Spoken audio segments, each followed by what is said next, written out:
altercation. Always trust your gut. Hello, my name is Chrissy Champagne. You are listening to Residue, a true crime podcast dedicated to keeping you paranoid. Residue is not just another true crime podcast, but a necessary tool for those who want to understand the dangers lurking in the real world. Residue is created, hosted, edited, researched, and produced by me, Chrissy Champagne. You know what else is by me? This sick cover of Death Cab for Cutie. You know what time it is. Follow me. Love of mine, someday you will die, but I'll be close behind. I'll follow you into the dark. I butchered the shit out of that one. But that's totally fine. I don't care. I'm a one-take Johnny over here. The hell's a one-take Johnny? Okay. You guys, you know the deal. Please follow me on Instagram, Residue Podcast, Facebook, Residue A True Crime Podcast, TikTok, Residue True Crime Pod, and also there is a Chrissy Champagne TikTok. And before we get started, I have to remind you that if you want to help out any of your favorite podcasts, the best way to do that is leave a 5-star review. And I need you guys to let me know if you did leave one of those amazing 5-star reviews, because I got tons of stickers that I want to send out to you with a little thank you note. Also, before we get started with today's story, do not forget, listener discretion is always advised.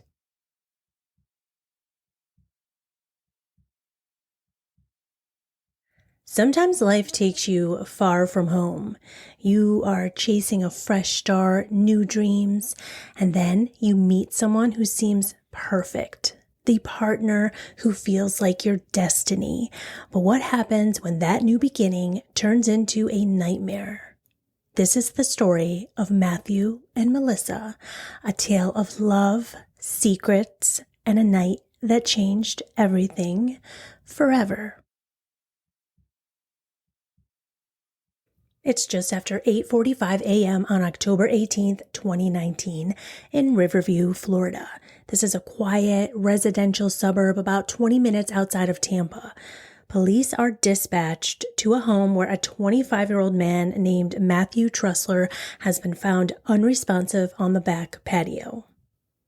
When officers arrive, they find a horrific scene. Matthew is lying face down outside, surrounded by blood. He has multiple lacerations, deep wounds, and he isn't moving. It does not take long to confirm what is already obvious. Matthew is dead. His fiancé, 26-year-old Melissa Turner, is inside the home and she's crying, visibly shaken. She tells officers she woke up and found him like this.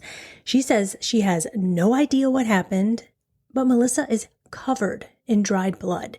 But she explains that away, telling police it must have gotten on her when she tried to give Matthew CPR. She agrees to let detectives search the house and she even signs a consent form. But before she signs, she is given a pair of latex gloves. Now, the detectives don't want any of the blood on her hands to transfer over onto these papers. So she puts the gloves on and she signs the paperwork. In Florida, when a major crime occurs, it's standard for criminal defense attorneys to visit the scene immediately, and this is known as intake. But even with attorneys on standby, detectives move fast, and what they find inside the home only deepens their suspicion. So, the scene inside the house. There are drops of blood that lead detectives from the back patio into the house. Then, in an office area, they find blood on a chair, but it's the kitchen where everything looks like it really happened. I mean, there is blood everywhere, on the counters, on the floors, on the sink. A broken glass sits on the counter and it is stained with blood. Nearby, they find a folded knife. When they open it, they find out that that is also bloodied. The kitchen is a mess, and one thing stands out: the amount of blood loss in that room compared to outside on the patio where Matthew was found. So it seems that Matthew had been bleeding heavily in the kitchen before using his last ounce of strength to make his way out to the patio. It almost looks to investors like Matthew is trying to escape. This crime scene looked violent. This was personal. Melissa Turner told investigators she and Matthew Trussler were in love. They met in 2017 on Tinder and hit it off quickly. By the following year, they were engaged. She described Matthew as kind, gentle, patient, a gentleman. And friends agreed. They seemed like a good fit. On the outside, it looked like a picture-perfect couple. Matthew was originally from Massachusetts. He came from a loving family and he had struggled at times with substance abuse. But by the time he moved to Florida to live closer to his brother Sean, he was trying to start over again. He got clean. He met Melissa. He felt like he was finally settling down. He got a job with Sean. Sean, his brother, became his boss. He was doing fantastic. He even posted about how grounded and happy he felt in his new chapter of life. So Melissa, by contrast, had undergone a transformation. She'd been bullied growing up, and she struggled with her weight, losing over 100 pounds in her early 20s. She documented her weight loss and new lifestyle on social media, where she began gaining a following. She loved makeup and had a talent for horror special effects. That led her to cosplay and eventually a successful career as a cam girl. By the age of 26, Melissa owned her own home, the same home where Matthew would later be found dead. Matthew was reportedly supportive of Melissa's work. He helped her around the house and he helped out with everything that kept the house going so that Melissa could work more, and he was proud of her independence and her career. But some who knew her began to notice changes. Her ex-boyfriend, Cameron Walega, said Melissa became increasingly unstable the more successful she got. She had launched a second blog featuring adult content.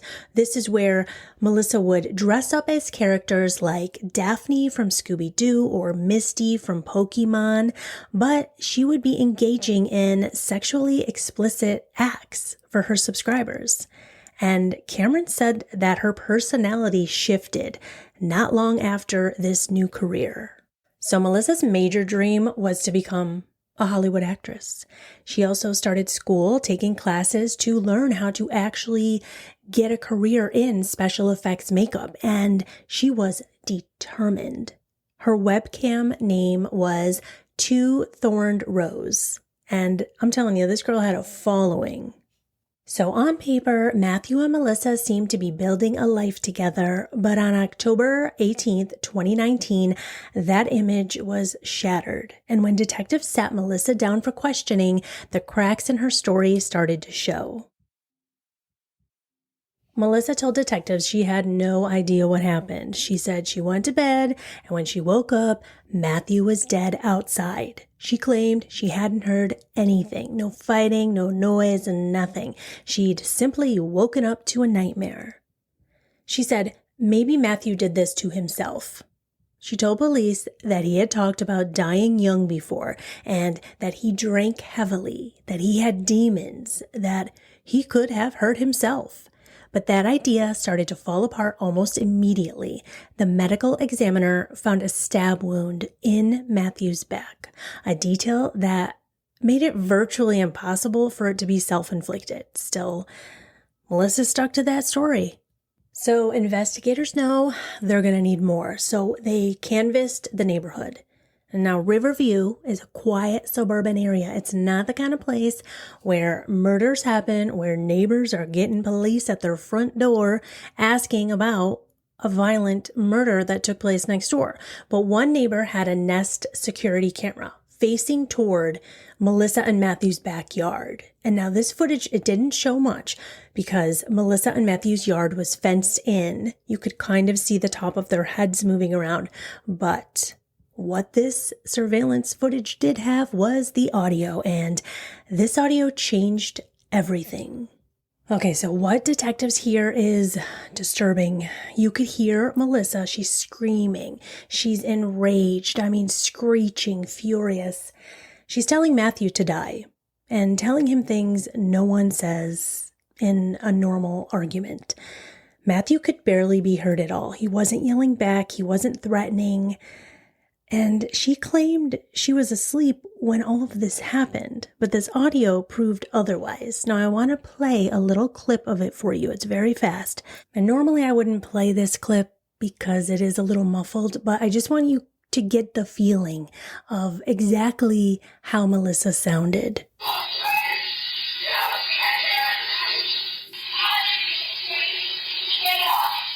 A neighbor across the street could hear this all the way on their Nest camera. Back at the station, detectives noticed something else. Melissa still hadn't removed those latex gloves that she was told to put on earlier. When they asked her to take them off for photos, she finally did. She did say, though, no, I'll just keep them on. No. So she takes them off and then she reveals that she has cuts on her hands, but she has one really deep cut on one of her hands. And I'm talking the kind of cut, it looks painful when you see pictures, and she had to get stitches for it. She also had a gash on her neck and dried blood still on her face. She claims that these injuries came from grabbing a broken glass that was sitting on the counter in the kitchen, or maybe the knife. She wasn't sure. So she kept trying to play the part of this grieving fiancé. She's very soft-spoken. She's very sad and she's so confused. And to me, when I watch her interrogation, it's almost like, she knows how to play it up. She does this for a living, you know? You can tell she's acting. Well, at least I can tell. So detectives have her wounds. They have the audio. And now they're like, yo, start telling us the truth. So finally, she's under pressure and she admits, okay, Matthew had woken her up around 4 a.m. She got pissed off. They had a fight. She said he was drinking and he was angry and violent, that he pulled out a knife and he was dangerous. She said that Matthew looked like he wasn't himself. It was like he was a demon and demon words were coming out of his mouth. She then tells detectives that she is just trying to defend herself, that she grabbed the knife to stop him, and that the injuries, his and hers, they happened during a struggle. This is all self-defense. But these detectives, they're not buying it. At 2 p.m., Melissa finally says, I'm going to need a lawyer. So the interview is done. But this investigation is just beginning. So we have the massacre of blood in the kitchen, the wounds that couldn't be self-inflicted, the cut on Melissa's hand, her audio presence on the Nest camera, her story constantly changing. And so now police are ready to make their move. And Melissa Turner is arrested and charged with second-degree murder. Her bond is set at $500,000 and she puts her home up as collateral and she walks free for the time being. And this is when Melissa brings in a high-powered defense attorney named John Trevina. And John Trevina believes that Melissa is innocent and that this entire case should be based on self-defense. So as this case moved forward, Melissa Turner's defense team presented a new version of that night's events. And this version is fear and confusion. So Melissa out on bail. After putting her house up for collateral, she shared her story with her attorney, and this is the story. Matthew became aggressive during an argument. She said he grabbed a knife and that she struggled to protect herself. According to her, she tried to wrestle the knife away from him, and in that chaos, Matthew was accidentally injured. This is when he leaves through the window, and Melissa said that she was left so shaken and dizzy that she stumbled into her office and passed out from her injuries in one of her chairs. But in December 2019, investigators obtained a search warrant for Melissa's cell phone, and what they found will shift everything. So Matthew and Melissa had an ADT security system in their home, not only on the outside of the home, but on the inside. And her ADT security app, The detectives discovered that surveillance footage from the early morning hours of October 18th was on that phone. And around 3 a.m., Matthew can be seen calmly walking past the camera. He doesn't look aggressive. I've watched this video. Matthew looks calm as shit. He isn't holding anything in his hands. He isn't even looking back at Melissa, who is following him. And she's in this weird position where she's all hunched over.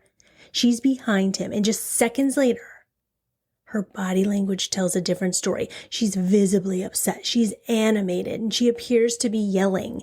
Then at 4 a.m., she's caught again on this footage, and this time she's alone and she's coming from the kitchen. And this time her hands are moving, her back is towards the camera, her hands are moving in the air, and she's looking at no one, but it looks like she's talking to herself. And you can kind of see, if you zoom in, a little bit of red on her right hand. So to prosecutors, this wasn't just security footage, this is like a window into what was happening that night inside of that home, in that kitchen. I mean, Matthew looks like a quiet man just trying to walk away from a situation that he doesn't want anything to do with anymore. And Melissa looks like a partner that is just enraged. So I'm going to try and post some of this footage on my Instagram page at Residue Podcast. So before trial, Melissa undergoes a psychological evaluation. She is diagnosed with PTSD and depression with a history of difficult experiences. The defense argued that this explained why she was initially hesitant and very inconsistent in her statements. And before trial began, Matthew's family revealed tensions within his relationship with Melissa. His brother, Sean, spoke about a falling out with Melissa and concerns about her influence over Matthew. Sean said that Melissa started a huge argument with him, saying that he made Matthew work too much. He worked too many hours, and this in turn caused Matthew to quit his job with Sean. Family members felt Matthew had become more isolated in the months before his death. So Melissa's trial gets delayed because of COVID-19 in March of 2020. So it took more than 3 years after Matthew Trussler was found dead in his backyard before Melissa Turner is finally standing trial for his murder. It is now February 2022. The courtroom is quiet, tense. It is filled with people who had once believed in the love story between Melissa and Matthew. So the prosecution wasted no time laying out their case. Melissa Turner murdered Matthew in a drunken, violent rage and then staged the scene and lied to investigators. They highlight the surveillance footage from Melissa's ADT app. They highlight the video showing Matthew calmly walking around his house at 3 a.m., followed by the aggressive Melissa. And that same footage catches her again at 4 a.m. pacing and talking to herself. To the jury, prosecutors say this is not self-defense. This is control. This is anger. This is a deadly decision that she made in the heat of the moment. And they remind the jury that Matthew didn't die instantly. Matthew bled out. Matthew bled out from a cut on his upper arm that hit an artery, and he could have likely been saved if Melissa would have called for help sooner. And now, Melissa's attorney is going to paint a very different picture. He argues that she is a victim of domestic violence, of alcohol-fueled chaos, of trauma. She was scared, disoriented, and confused. Her story shifted, but not because she was guilty, but because she was overwhelmed. To support this, the defense brings in the forensic psychologists who testified about Melissa's trauma and how often trauma survivors minimize what happened to protect their abuser. Melissa claims Matthew was unstable, drank heavily, and had a history of self-harm. She says that night he came at her with a knife. She fought him off. The stab wounds were light. She insists they were light stab wounds because this was just an attempt to make Matthew get away from her. But prosecutors point out that Matthew was stabbed in the back and in the bicep, an injury that led to a fatal blood loss. Now, Melissa chose to testify in her own defense. She explained to the jury why her story had changed over time. She says to the jury, "I was confused. My head was pounding. I kept telling the officers, but I just couldn't think clearly." Yeah, but this prosecution team is a badass and they're not buying it. And during cross-examination, they challenge her demeanor, her behavior, and her performance in that interrogation room. And then comes the moment that stunned the courtroom. So the prosecutor asks Melissa, and she's very cold about it. She's like, "You're crying right now." And Melissa's, she's sniffling, she's crying, she's nodding her head. And Melissa just snaps at the prosecutor and she goes, "Do you know what tears even look like?" And then Melissa freezes and the prosecutor says, "Excuse me? Because you seem to cry on cue. Are you crying because you're upset or because your life is on the line?" And Melissa just stares back and flatly says, "Because my life is on the line right now."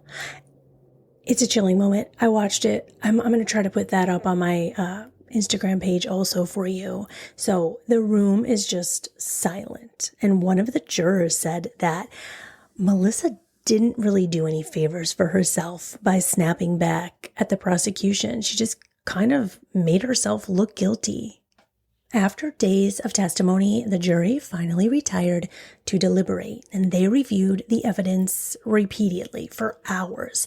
They said they reviewed the medical reports, the audio from the neighbor's camera, the interrogations, Melissa's testimony, and hours later, the jury returned with a unanimous decision. Melissa Turner was found guilty of second-degree murder, and the judge sentenced her to 20.5 years in prison. But the most unforgettable moment in that courtroom doesn't come from Melissa. It comes from Matthew's family, from the people that are still trying to make sense of this tragedy and a future without him. Matthew's mother addresses Melissa directly at sentencing, and she says, "Believe it or not, I don't think your greatest crime was murdering Matthew. It was what you did to his memory. The story you created to save yourself, that lie, caused me just as much pain as his death."